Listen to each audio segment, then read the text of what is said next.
Well, it's Friday once again, and this is our weekly message. It's Friday, but Sunday's coming. And we're having another edition of The Conversation, which is where I meet with somebody, hear about what they're doing for the Lord. And this all came out of an awareness that I was meeting so many interesting people around the country. And I thought, more people, yes, you're interesting, Damian. And I thought, yeah, more people need to hear about this kind of stuff. And so we had the idea of just setting up the camera as a fly on the wall, and you can listen in on our conversation. And today I'm with Damian Jackson of the Irish Council of Churches. So Damian, welcome. Thanks, Nick. It's lovely to be here. Yeah, so tell me, Damian, I'm sure when you were growing up at school, being the Secretary General?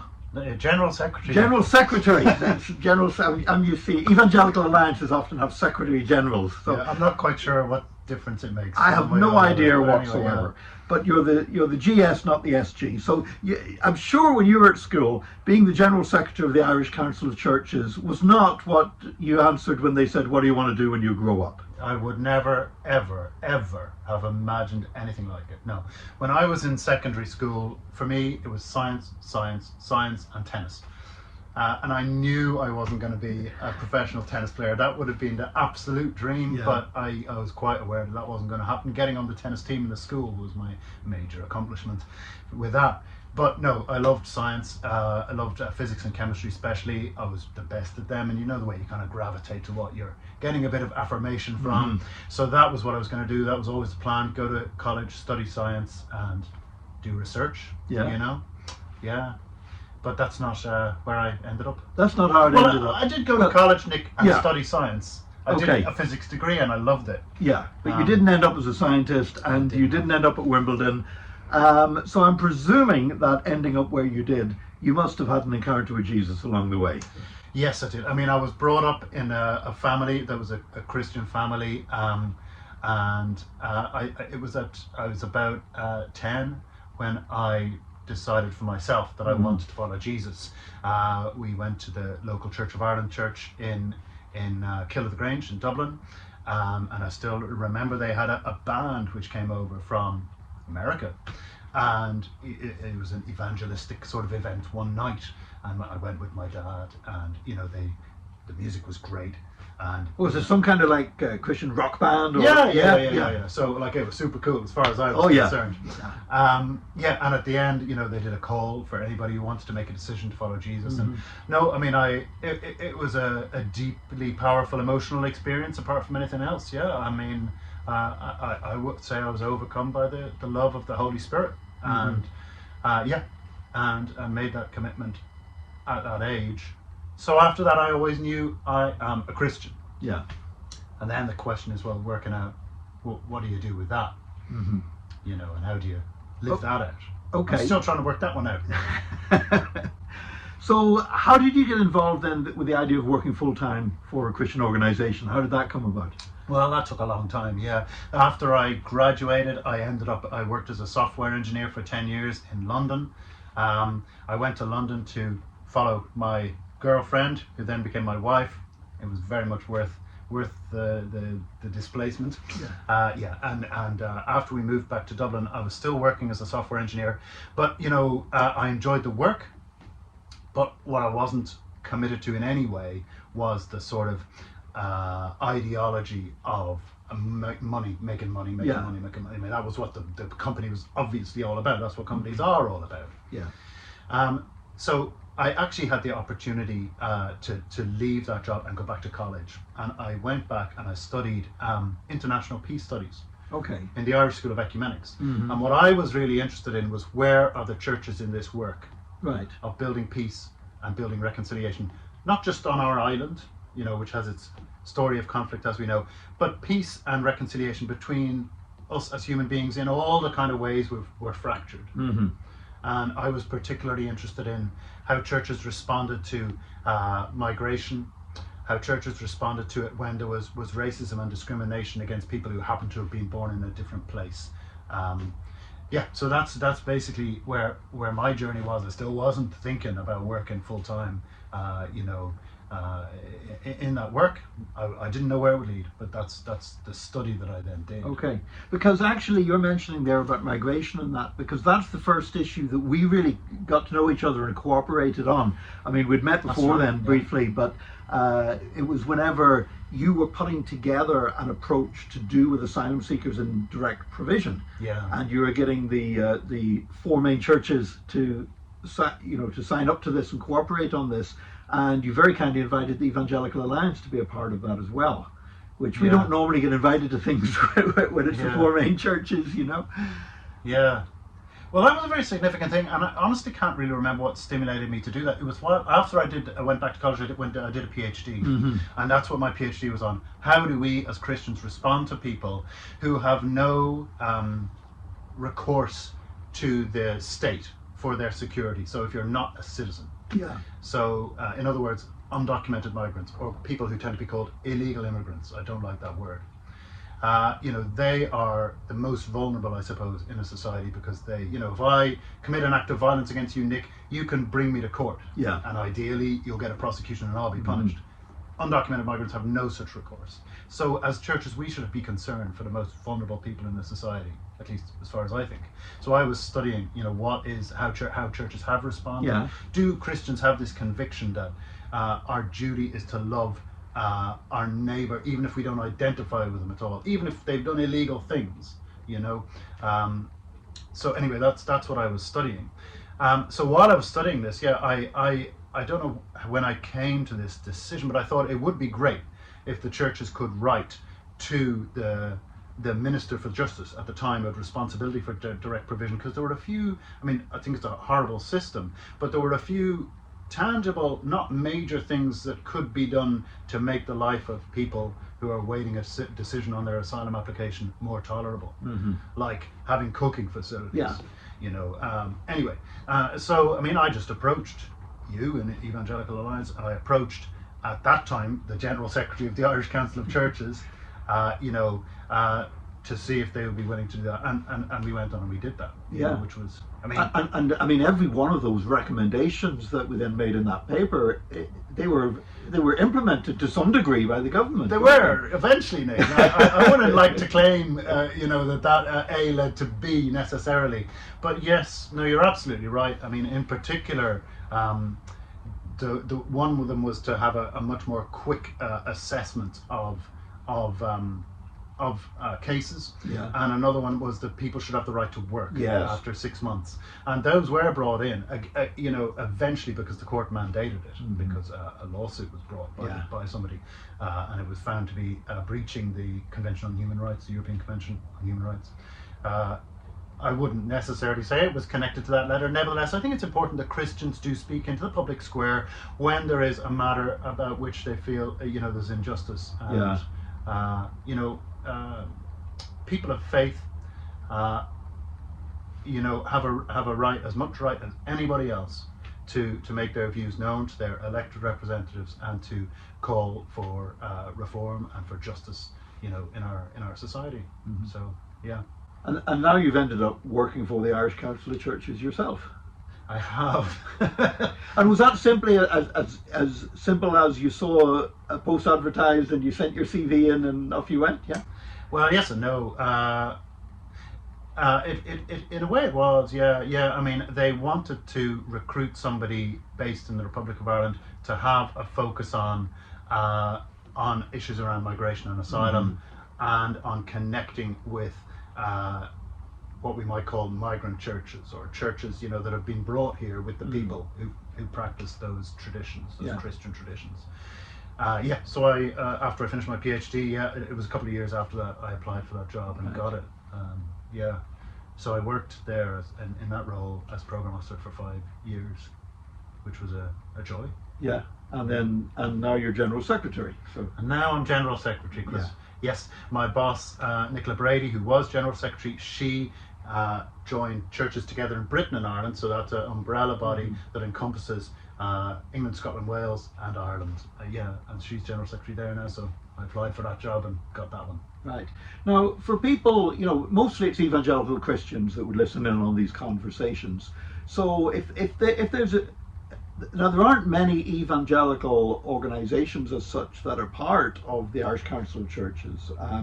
Obviously, you have Methodist and Presbyterian that started off as an evangelical movement, but many members of that movement wouldn't really see themselves as being inside the evangelical tent. So I know the Redeemed Christian Church of God are members, but not many others, are there? Yeah, no, I mean, you're right, Nick. Like in our member churches, there would be evangelicals within all of those traditions. So there'd be evangelicals in Presbyterians, as you say, Methodists and Church of Ireland, and then of course Redeemed Christian Church of God would be a pretty evangelical denomination. So, but you know, being the Irish Council of Churches, our membership comes from across the spectrum of Christian traditions on the island. So the Orthodox churches, churches like the Redeemed Christian Church of God, the churches that would have been there since it was founded 100 years ago, the Church of Ireland, the Methodist, Presbyterian, the Quakers, the Salvation Army, and then the Catholic Church. We work with the Catholic Church through what's called the Irish Interchurch Meeting, so most of our work would be done with the Catholic Church as well.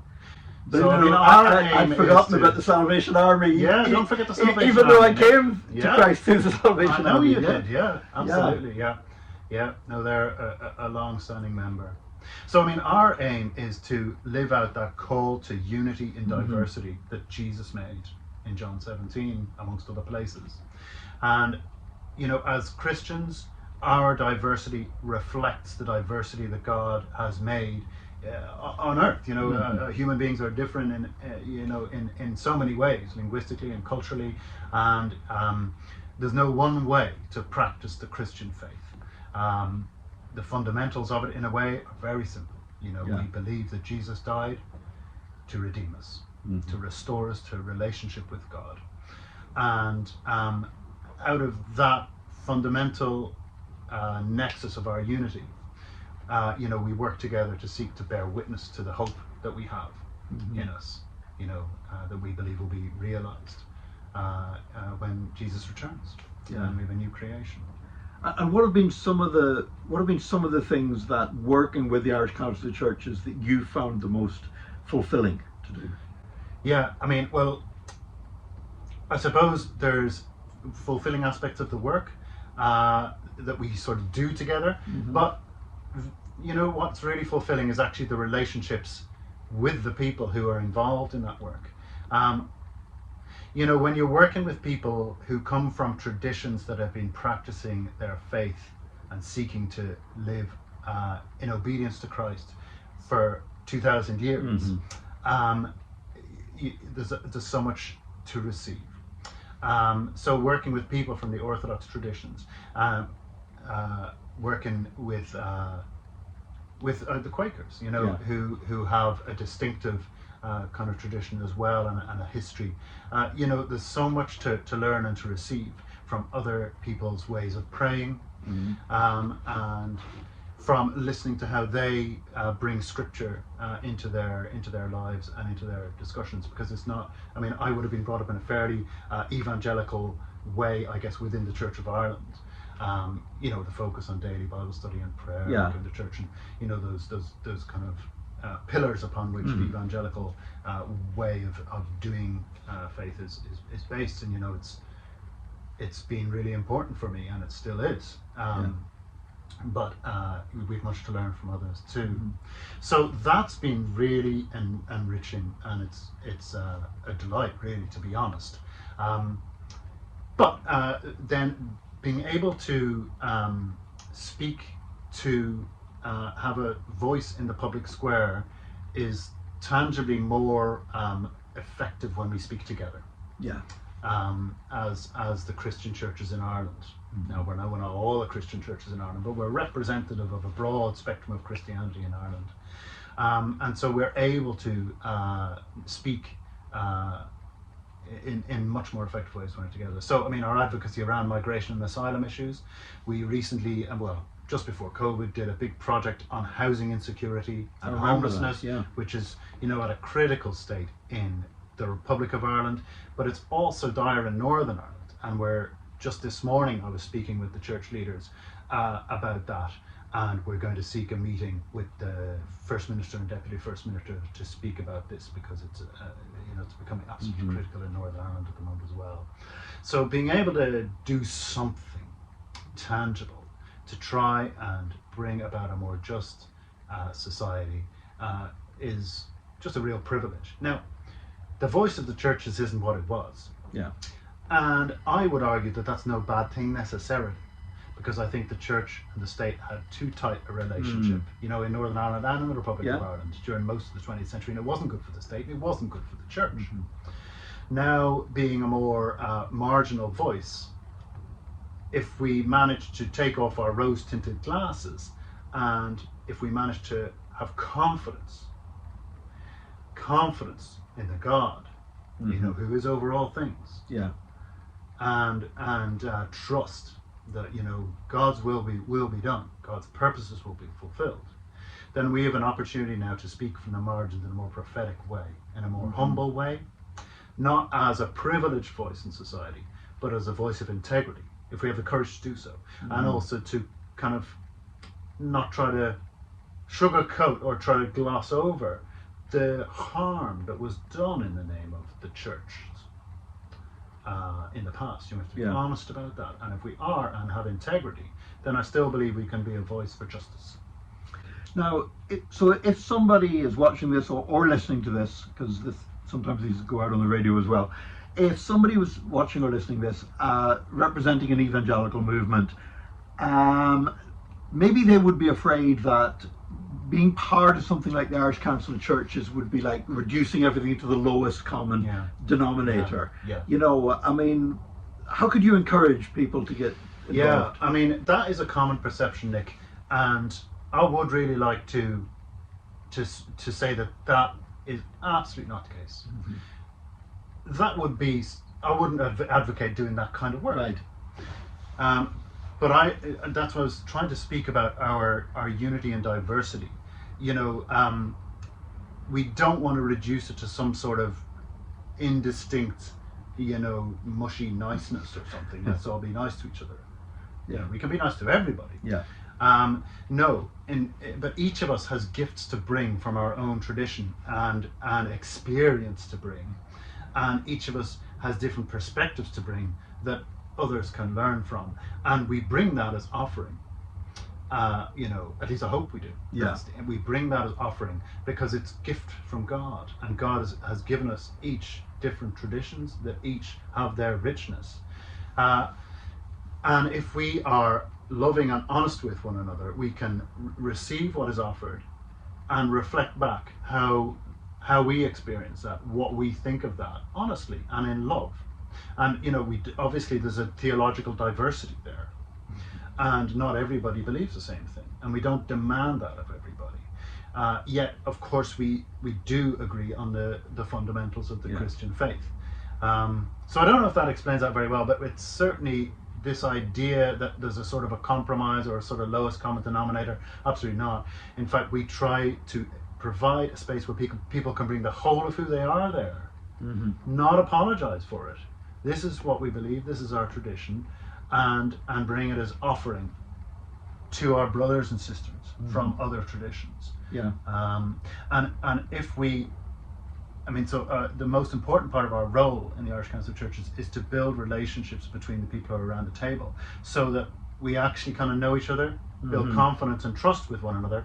And when you know somebody really well, you can be who you are in their presence, and they accept you, even though they don't necessarily agree with you, but they love you as a brother, as a sister in Christ. And I think that when you build those strong bonds and friendships, then you can take risks together, because you know that you've got one another's backs, but you don't want it to be the same. Okay, that's good. Because, just correct me if I'm wrong, I do believe that membership now, it's movements or denominations. So an individual congregation, for example, couldn't join the Irish Council of Churches, but a movement of churches or a denomination of churches. So it is the Council of Churches. So it's not churches as in denominations, as in church traditions. So it's a Council of Churches, and the people who are on the executive committee represent, a tradition that either has a very significant presence across the island, or comes from a tradition that is well established and has a significant presence in another country, but this is a diaspora church, if you will. So, for example, the Greek Orthodox Church is very small in Ireland, but it's a significant church, in history, and in other words, they represent a tradition that is long established. So yes, it's not orientated towards individual congregations, which perhaps is one of the reasons why the evangelical churches are underrepresented in ICC. Because that's just the structure of the organisation and the way it works. Yeah, we tend to be pretty unstructured at times. So, but if somebody wanted to find out more about ICC, is there an email address they can contact you at? Or I mean, they can contact me, Damian at irishchurches.org, Damian, but info at irishchurches.org would be the official one, and that's checked all the time, and that's probably the way to do it. But irishchurches.org is our website, and there's a contact form there and all that comes in through that. And I guess the more we learn to cooperate with one another, the more we can make a difference, because we all complain about things that are happening in the country or things the government are doing or whatever. But, really one pastor on his own ringing up Leinster House to complain isn't going to make a lot of impact. Yeah. But by working together, we can do more. Yeah. Yeah, and we're finding that, there is a receptiveness in government to hearing the voice of, they would say, like, faith communities. And that's important. They have a duty to do that, because people of faith are a significant part of their constituency, if you want, as citizens of the country, and as people who hold a particular perspective that is part of the public dialogue and needs to be. So we try to do what we can to do that. We've got limited capacity, we can't do everything we'd like to do, so we try to focus on particular issues that are of most concern, so that we are as effective as we can be on those. Okay, look, Damian, thanks you so much for meeting up with me to chat today. It's been great as ever, Nick. Yeah, appreciate that. And the rest of you can join us again next Friday. Every Friday, we have our message going out from EAI. It's Friday, but Sunday's coming. Until then, God bless you. God bless.